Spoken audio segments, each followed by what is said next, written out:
Guys, tuturuan ko kayo kung paano manghuli ng isda kung wala kayong ulam. Perdibli lang at saka adobong karne. Kailangan adobo ha, wag chicken curry. Tapos, lagay nyo lang dito guys. Sabit nyo lang syempre. What? Ayan o. Tapos may sinulid, tas ganito. Tara guys, samahan nyo o. Guys, ganito lang. Lagay nyo lang dito sa tubig guys. What? Yan, tapos lagay nyo dito. Bro, what are you talking about, man? Tapos, iwan lang natin guys dyan. Te. Tara guys, balikan na natin yung ating ulam.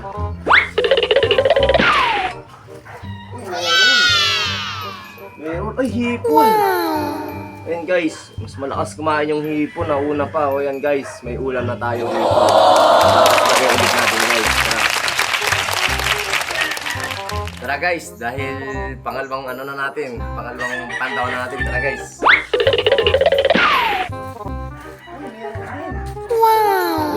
Meron no? Bangus. Oh my God! Pa. Uy, wala pa. Ito guys, ang huli natin ngayon. Bangus pa. Kaya guys, samahan niyo. Lulutuin na natin pa. Guys, may talong pa yan guys. Napakasarap.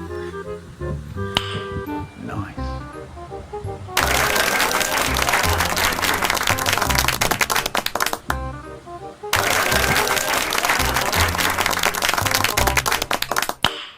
Nice.